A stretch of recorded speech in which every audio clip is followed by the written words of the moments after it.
Hello, everyone, and welcome back to a new review. This time, we're talking Peacemaker Season 2, Episodes 1 and 2. Spoilers, y'all. The new entry into the DCU, James Gunn going full throttle with the future of DC, and he's getting his probably favorite character out of the DC studios to lead the charge in television. And man, oh man, does this two-episode one-two punch premiere kicks gears, and there's a lot to cover. But as always, I'm not going to do this by myself. I have with me Samuel Leggett and Vanessa Shark to discuss this premiere nonstop. How y'all doing? Yeah, that mess is crazy. I already feel like the season's better than the first one. Like I'm so excited to talk about it. All right. Yeah, I agree with her. I think by the time we got to like the second episode, I was like, man, this is better than the first episode. And I feel like from a narrative perspective, like this is more. Like, I mean, I think the first season had great ideas. It was hilarious. This is a very cohesive story. Like it's going to an actual destination. And I really like that about this. I agree. So yeah, heads up, y'all. We're talking spoilers. So if you haven't seen it, go watch the episode and come hang out with us to discuss the nitty gritty details of it. So this starts off with a little bit of a recap on the first season of Peacemaker, and they show you the basic stuff of like this is the guy who survived the events of the Suicide Squad, and they're tracking down this very invasion of the Body Snatchers, alien invasion. And you see the connection he makes with the 11th Street, whatever the group is called, Emilio Hardcore, Lito Adebayo, Vigilante Economos. You see how much this group is starting to mean to him and his dynamics with his father and what that baggage history comes with. And it wraps up the whole recap of the events of season 1 with the conclusion of like, oh yeah, by the way, there was these mentions of the Justice gang in this version, but if you've seen season 1, it was a little different. And we see Guy Gardner, we see Hawkgirl in it, and it's just like, again, because one of us had not fully seen the finale, we were all flipping out because he was asking, did this happen? I'm like, it did, but not like this. And that kicks us off into Christopher Smith rediscovering that his dad, a great human being, that's awesome. Has a quantum folding storage closet, if you will, an entry point, and we see where that might lead off. And so, immediate like first feelings out of the first episode is just like, I love this first episode. I hope the second one is just as strong, if not stronger.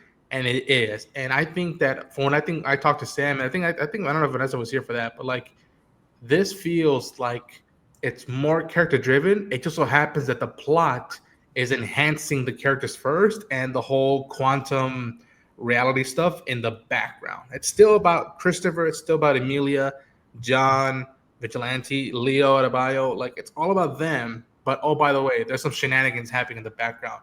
And who knows who's going to be caught in that disaster, if you will. So hearing that stuff and what we'll get into, how do you guys feel about just the first episode and then where we lead off to the second one?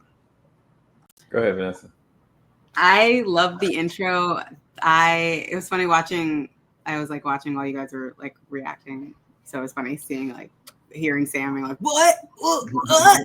Yep. Dude, the Justice League like reveal in the finale in the season 1 was like, everyone was like, oh my god, we actually got something. Like it was such a little like crumb that we got. And then so everyone was wondering kind of like how they were going to tie the seasons together, and this was like the best possible way they could have like just smoothly integrate Peacemaker into this new DCU, this universe that we have.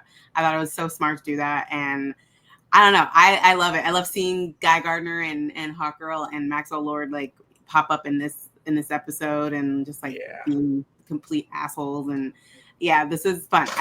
The character driven stuff, I feel like Chris is actually he is such a fuck up that is, but in like such a relatable way that and the whole, everyone is going through something that makes them feel like they're more fleshed out and like real. Like for season 1, they kind of all felt like they were there to make jokes a little bit. Like it didn't feel like they were like actual real characters yet. And like this fight, it feels like earned. Like season 2, we're like seeing them struggle and go through stuff. Like the fight with like, there's like fights that they have and struggles that they're going through. And I'm like, wow, they actually feel like real people, not just like there to make dick jokes or whatever. So it's, I'm really enjoying this start of the season.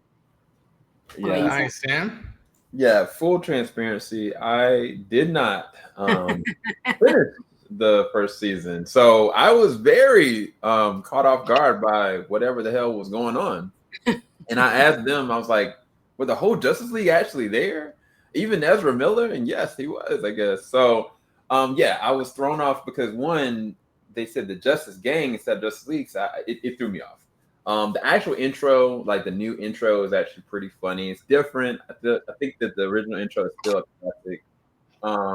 But I agree with Vanessa. The way that they're handling the real meat behind who these characters really are, even down to certain subtleties. Like there was one part of the second episode, and they did what I didn't think they were going to do, to show a flashback of freaking Rick Flag, son's death, and his first times actually witnessing it and understanding it, and the way his mind even works. It was a lot. And I love the fact that Peacemaker is dealing with like a true crisis. Like he is battling with not just depression, but also an addiction.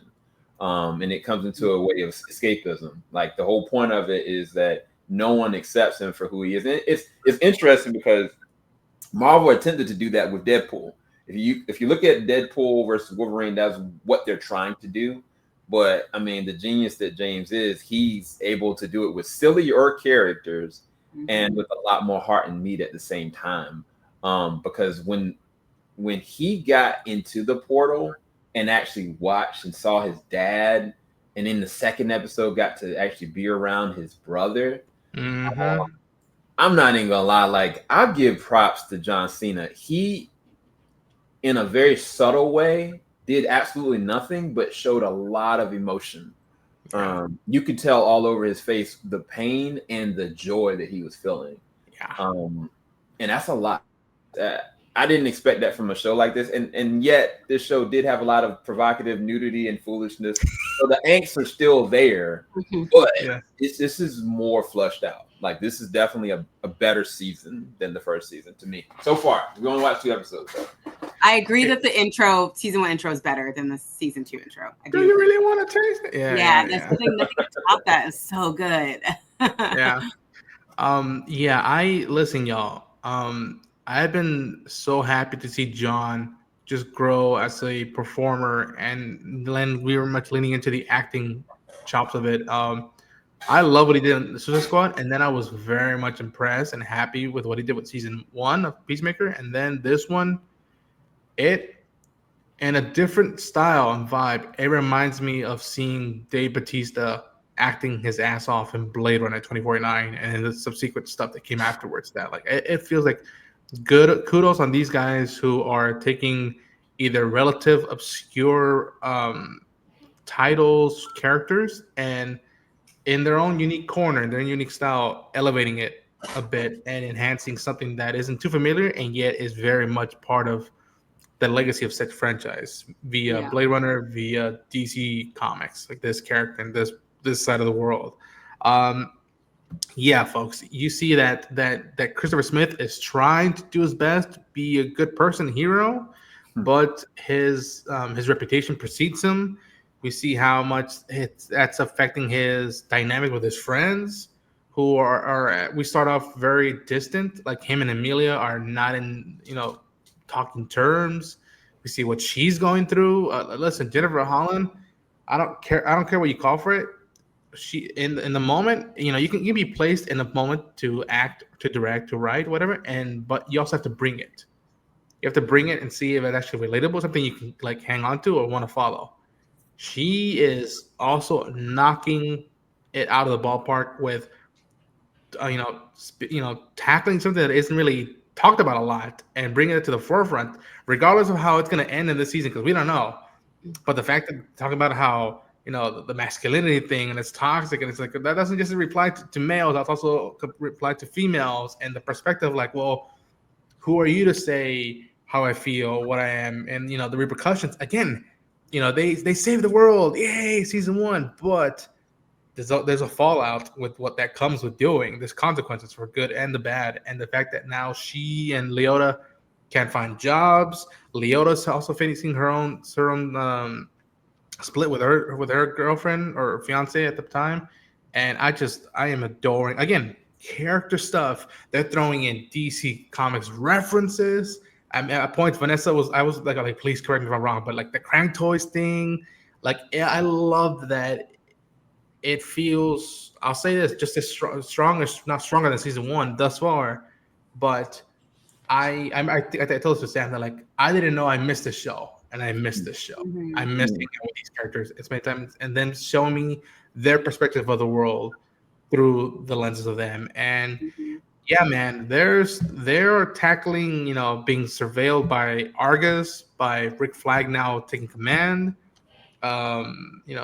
What does this mean now? I mean, again, they hinted at Justice Gang and why they're recruiting right now, and it's just like, well, some of our meta humans aren't too trustworthy of what we're doing. It's just like those implications, and what does that mean to Chris? And I love that, again, you want him to get better, and yet you want to see if he still has that spunk, that like comedy sense, and you're like, God damn it, dude, that's not what that means.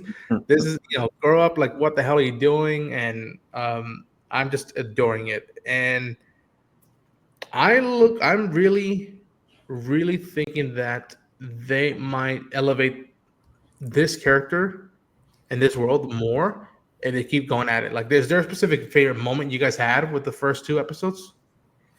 Yeah, I mean, I want to go back to Jennifer and what she's doing.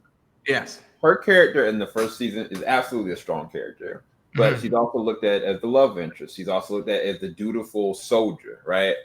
All that got rocked. She lost all of it. And she is plagued with a lot of guilt and a lot of anger, and she's projecting it out on herself, not just on other people. And watching her descent with that, like that bar scene, when she got up in there, and then I was like, I thought it was a callback. I was like, oh, okay, this is their first time going in there.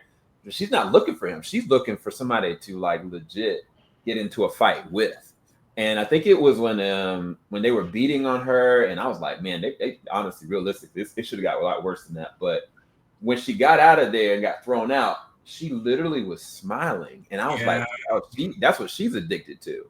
And it's just very interesting that they're all pulling from different directions. I think every single character has their own little arc outside of the psychopath that is the killer. I'm not going to bring his name up because he's insane, but he's exactly the same who he was in the first season. But it's weird because even though Amanda Waller isn't here, I feel her presence at all times. Like, I feel like they are still suffering because of her in real time. And it's just weird. It's well written, the consequences of what they're dealing with. Yeah, I think that it was funny, the like gag of Harcourt being the toxic masculine one, which is like literally like she is the most. It's funny for her to be the most toxically masculine character when it's a show about Peacemaker, who is actually who cries a lot, who's very sensitive. He's very soft, and like I think that's such an interesting like twist on things that we typically see in like the like kind of machismo like manly superheroes. Like Peacemaker is kind of twisting all the tropes on their heads, like with every character. And like there is an addiction storyline. I think almost all of them have some sort of addiction that they don't realize, or they're like fighting. Obviously, Curtis is the worst one because his addictions and his insecurities and his like almost like he almost childlike entitlement to a relationship with Harcourt is making him spiral into making the dumbest possible decisions. Why is it that men who have access to pocket dimensions make dumb decisions based on emotions, and women are supposed to be the emotional ones? You guys can't fucking chill out for 1 second, get rejected, and you start blowing up the planet. Anyway. I plead the fifth. Realistic. I plead the fifth. I can definitely have an emotional reaction at all times, but I love it. I think it's realistic. He's real. His behavior is realistic. Like he's spiraling because he wants his happy ending. He wants her. Like I get it. Like they had one special night together, and she was like, it was fine, whatever. Like it's all realistic. Like their relationship is great, and James Gunn does a good job of like doing male-female relationship, writing male-female relationships in an interesting, realistic way. Like we saw that with Superman. Like these are actual real people making real like this is what actual people talk like. I feel like sometimes superhero properties get caught up in like, okay, making sure like we need to move the plot instead of having these people have real conversations. And I think it's really refreshing to see that here and like obviously in Superman. But yeah, I love that you brought that up. Like, and I've been saying this for the longest time. I'm like, cool, we'll get to the action pieces, we'll get to the cool set pieces and all that stuff. Like I will get to that, and that looks awesome. And they have the best in the industry to do that. But just give me 10 minutes to just sit with them in the kitchen talking about where they're at and how they're feeling. Like, having okay, whatever. And it's just like him not realizing, okay, there's a one-night stand and there's something else.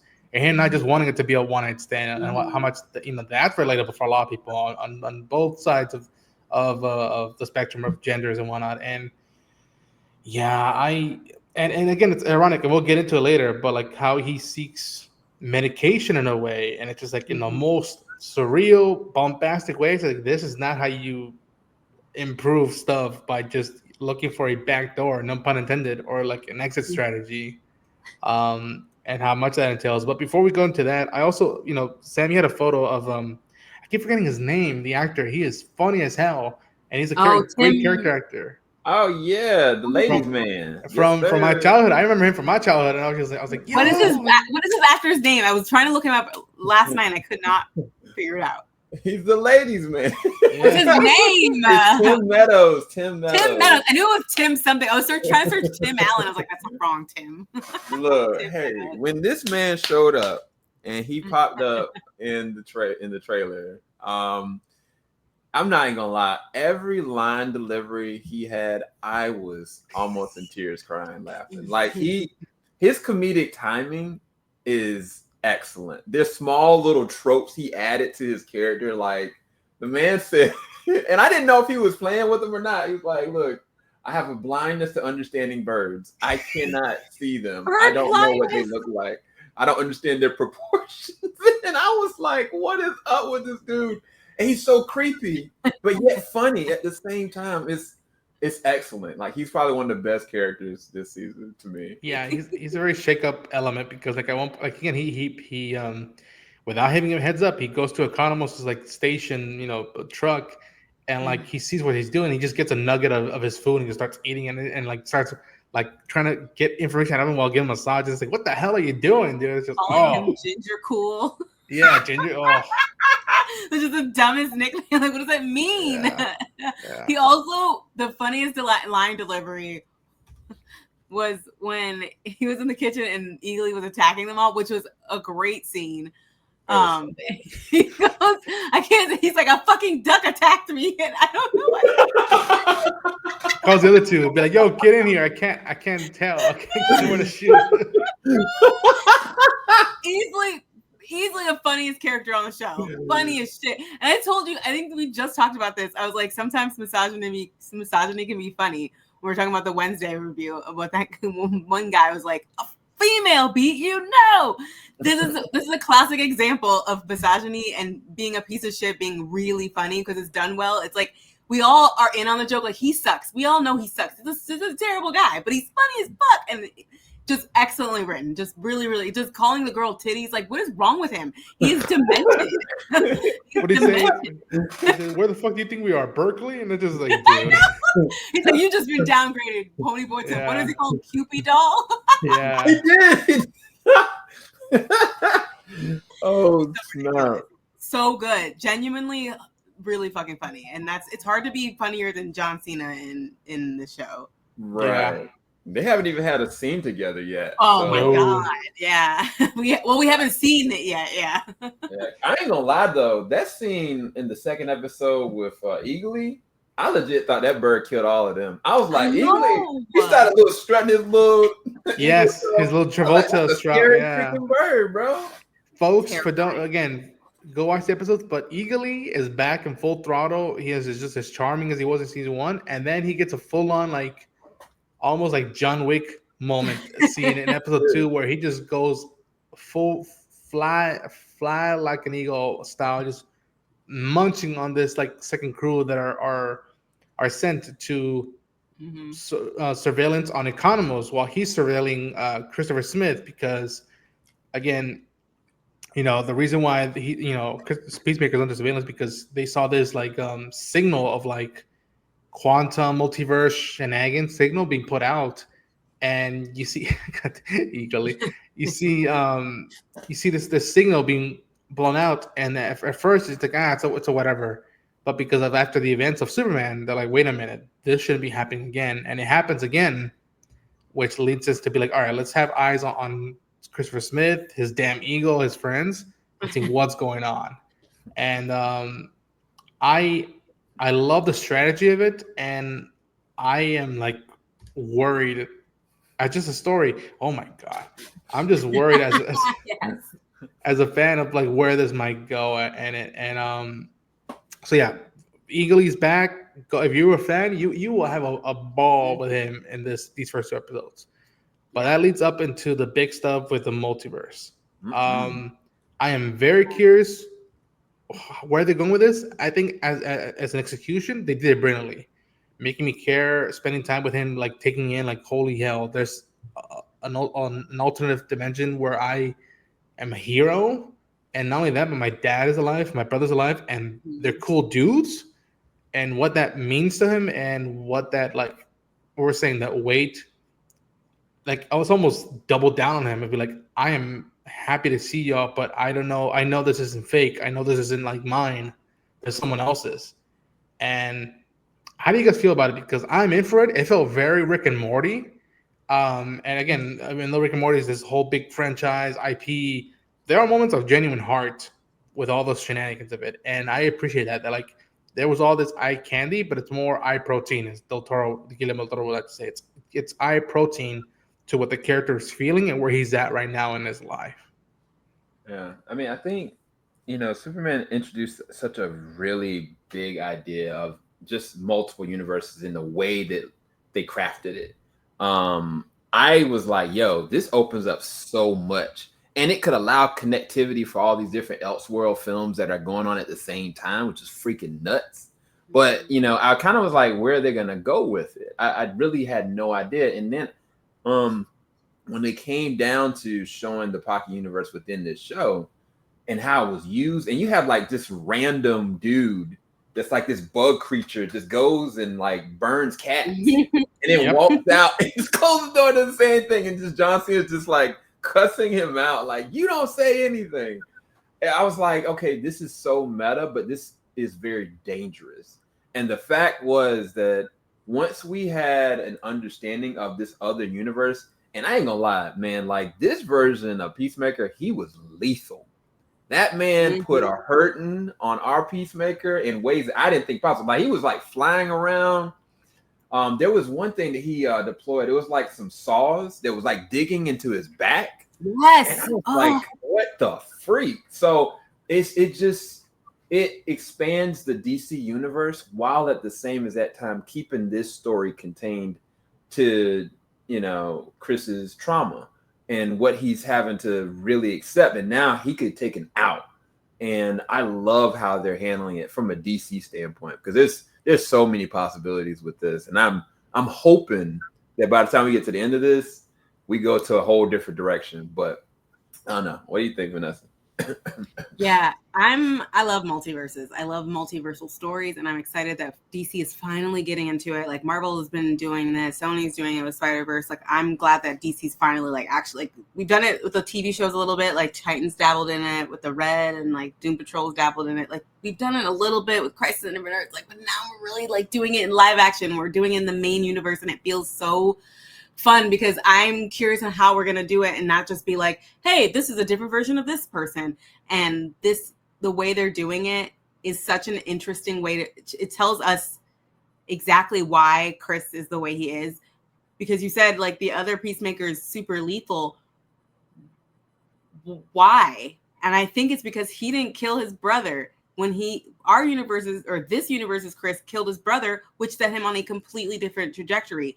What would that do to a person? I feel like that like ended up making him softer and like less violent, even though we have seen him be violent before. I don't know. It's so interesting, just like the difference in their universes and like the fact that the other Peacemaker was married and divorced to Amelia in one version, and his brother's alive, and they all love each other and they're all very friendly. I don't know if this.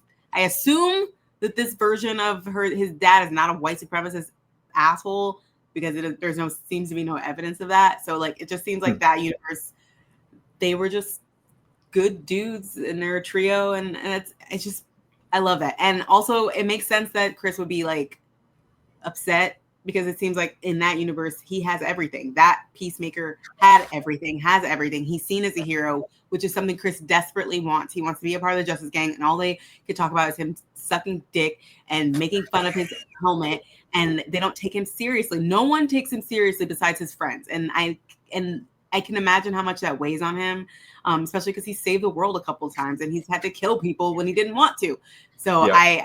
There's a lot going on that I actually appreciate a lot of the nuance and like layers that we're getting with Chris, because you want to be like mad at him for continuously going through the damn door. Like every time he opened the door, I'm like, stop doing that. But like you just still feel for him, because I get it. Like I get why he's doing it, you know? Yeah, to me, the moment that like really like hit it home was when like after him and his dad and his brother had like a drink talking about stuff, and you see him trying to, again, as we're processing it, he's processing it. Be like, I have so many questions. I don't want to spoil this, and I just want to stay as long as I can. And you know, his dad says, I love you, brother. You know, I love you, son. I love you too, Christopher. And his brother gets up, and he's like, all right, good night, bro. And he just goes, Keith, and he's like, I love you, man. And he's like, shut up, I love you too, bro. And it's just like, you know how much that meant to him. Again, after the events of season 1 and what we know of his backstory, how much that meant to Christopher. And again, John Cena would just like, let it out, dude. Just let it out right now. You have a moment to yourself, and like, and I kept saying, don't cut away. Don't cut away. Yeah, man. David, I think his name is Denon or whatever. I believe I know him from The Office and from what's the name? 13 Hours of Benghazi. Yeah, David Denham. Again, I love seeing the original cast back, but David Denham now as Keith, a part of Christopher Smith's history, was just phenomenal episode. I also want to give a shout out to Sol Rodriguez, who's playing Sasha Bordeaux in Argus, who, if you're a comics fan, there's some deep lore there with the Batman and Gotham. And again, dude, you know, Leota was gonna go to Gotham with her girl. The whole thing of like, I thought you were in Bloodhaven, and how much that just, I love how much in each of these projects in DCU has mentioned the stuff in a way of like confirming it. Yes, it exists. We're sharing this universe, but we're focusing in on what we're doing right now. But we're acknowledging it, but not relying on it, if you will. Yeah. So shout out to her, and I hope they do more with the character, so she's not just a one-off throwaway character. Also, again, Frank Grillo returning back as General, or I should say, the head of Argus right now as Rick Flag Sr., and how much he brings that vibe of like, okay, I'm in charge of this. I didn't want to do it, but how do I say no to the president? And I love that scene with Economos of him like, I want the files on my son, and him be like, wait, what? I'm like, oh yeah, I want him as head of Argus. I want to see those files right now, because y'all told me something, but I know there's more to it. And him processing what went down in Corto Maltese and the Suicide Squad events. And again, how much that also weight is leaning on Economos and also Chris when he's told like, oh yeah, Rick Flag Sr. is skipping an IU, and him like, does he know what I did? It's like, yep, he knows what you did. And I'm again his own personal stuff, and now I'm like, okay, the ghost of the past is haunting me now in the present, and how do I process that? So much potential. Please stick the landing. I swear, please stick the landing. I'll buy the Blu-ray. Yeah, just great. You know, and again, leaning into that vibe of Creature Commandos, where there was a lot of sexiness to it. Samuel to it. You know, heads up, y'all. Episode 2, there is a full-on orgy So, if you're not into that stuff, keep the kids away. Show them, the Bluey or They shouldn't be whatever. watching And anyway. yeah, I He mean, said it's HBO. Bluey. Right. It's HBO. If you can handle Game of Thrones and House of Dragon, you should be able to handle that part. And again, it's happening in the chaos of what Chris is going through, but also acknowledging stuff of like who Chris is and others in the show, which I appreciate a lot. But yeah, it was funny how I was like, oh, okay. In the middle of this orgy, he just like, should I go back to the multiverse? Just chaos. I love this. I love the first episodes were phenomenal. Do y'all have any more thoughts? That David Denman was also in. He was the dad in Brightburn. That might be where. Yes. Which That James was- Gunn has connected. Yeah. And then also Rebel Ridge. So he's been in a few things. That's why he just has a recognizable face, but he's also was in Brightburn, which is the bad Superman. I forgot. Anyway. he was in Rebel Ridge. No, thank you for that. I was like, I knew I remember him from something. So because this is a multiverse situation, I ain't gonna lie. I want Joel back.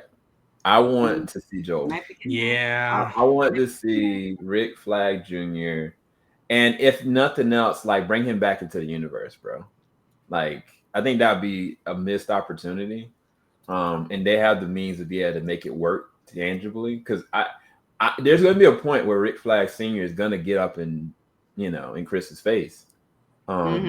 And there's nothing he can do. It's like an eye for an eye in that situation. But at the very least, he maybe could retrieve his son or something to that nature. But we'll see. Whatever James wants to do, I kind of trust him at this point. I mean, he's making a second season of a show that I didn't even think was going to get past when I went to the first episode of the first season. I was like, yeah, what am I doing watching this? And then it just worked.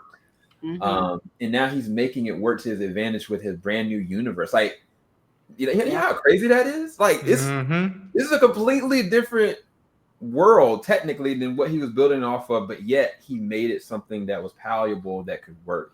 And it could be cohesive, too. So, I mean, I got trust in the man. I mean, I would love to see the Suicide Squad characters back and something else later on. I missed them. Too. Yeah. Bloodsport is canon, allegedly, so in this universe. So we might be seeing him again. Yeah, and I think if they do bring Rick Flag Jr. back, I think that'd be a really interesting segment. I hope if John Cena can talk to his brother, I hope Rick Flag Sr. can just look at his son. Just if we're not gonna get him all the way back, let him talk to him one time. Like give him that, because it'll enhance our experience with the Suicide Squad and Creature Commandos, in my opinion. But I have a question, and I'm glad Vanessa brought it up. Sam, are you trustworthy of Adrian of Vigilante? Because what do you mean by trustworthy? Elaborate. He's hitting up Economos day and night, asking him weird questions. Him. He did, but every day. He misses him. And then at one point, again, because we're talking spoilers, because things go sideways when Christopher Smith meets Christopher Smith too. He needs help disposing of evidence. Adrian shows up almost like very for like a tea party and is helping him get rid of trash. I don't know. I miss Vigilante. This is a very James Gunn take on the character. And I'm very interested to see where he goes in the new season and how much that entails, and also with Economos. So I know, Sam, you love Vigilante. So how do you feel? Why you gotta bring this psychopath up, bro? Like, out of all the characters, I mean, not to say he's not got a storyline that's progressing. It just shows that he does care about these friends, not just John. He cares about people in general. But he's still a freaking psychopath. Like, the man was like chopping the body up just like it was like they were cooking something, like it was on the bear or something like that. Afterwards, he didn't have like a thought or anything after the fact. And I was like, yeah, he is insane. And he's playing it. He's playing that role, playing that creepy role. He said some kind of sentiment that I was kind of like, I forget what was John talking about. They were talking about relationships or something like that. And they were talking about sex. And then I was like, you had said it, Vanessa. I forget what the heck you said. Oh. Yeah. That He didn't like sex. He only likes sex when it's with his best friend or something. Yeah. I was like, I don't know. This man is too crazy to kind of peg. And I think that's the shit with him. he's an insane psychopath. So. It's a pun.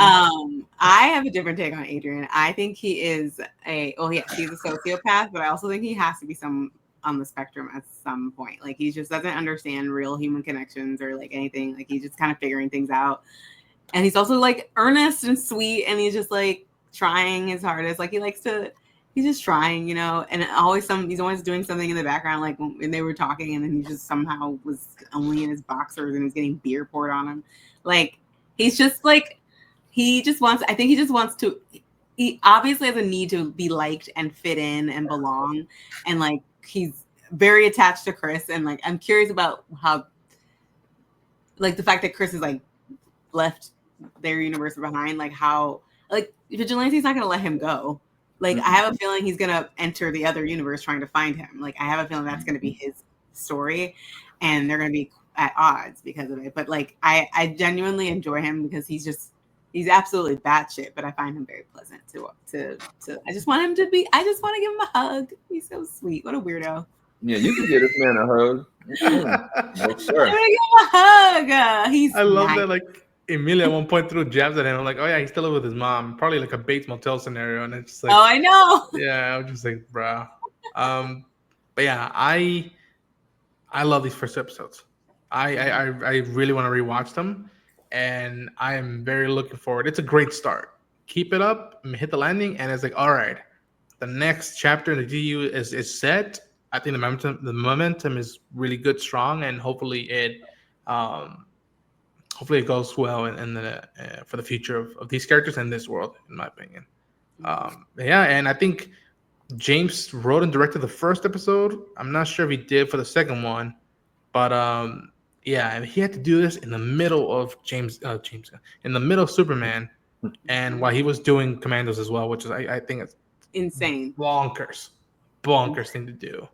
But yeah, full blast for me. What do you guys, any thoughts you have left for episode 1 and 2? Yeah, I mean, it was a win, man. I mean, if we had to do it on a rating scale, these both episodes were A. If not, the second one may be a little bit higher for me. I actually really like the second episode for different reasons, but it's a great start. It made me immediately want to watch the next episode. So, yeah. I think this is, like I said, I think this is already a better season than season 1. I hope all the rest of the episodes are just as good. We're starting off really, really strong. I love multiversal nonsense, so I can't wait to see more of the universe that he's now in. I want to see like what the Justice League looks like, what Superman looks like. I want to see what that universe looks like. Now we now have like, and now it's like, I'm still curious if. No, never mind. I'm excited. I mean, yeah. Anyway, but yeah. Nice. Well, folks, that'll wrap our review for the first 2 episodes of Peacemaker season 2. Vanessa, Sam, thanks so much for taking the time to talk Peacemaker with me. Do y'all want to shout out yourself? Please tell us where people can follow you. Vanessa, plug yourself, please. Oh yeah, I forgot to give a rating. I will get both episodes in A. You can find me at Vanessa Shark. On whatever, I'm on Threads and Instagram and Blue Sky, and I am also writing my own website, doing reviews at TeamJVS, writing for Multiverse of Color, doing the things, working on some other stuff. Yeah, thanks. What about you, Sam? Ronan? Oh. I was trying to get the camera off me. Yeah, that's what. Yeah, I think I echo Sam and Vanessa's sentiment. I think to me, these both episodes are A's, probably like 9.5 out of 10 across. I think one of them might have a 10 out of 10, but rewatchability is high in my opinion for these 2. And you can follow me at Ronan Chain on YouTube, on all the socials. I have a lot of stuff coming down the pipeline in the next few weeks between this and another sci-fi show, and I have a lot of crazy ideas going forward. And especially, who knows, I might do even a weekly stream for Peacemaker. We'll see if people want it. Well, we are gone, guys. Hope y'all enjoyed the review. Until next time, we'll be at episode 3.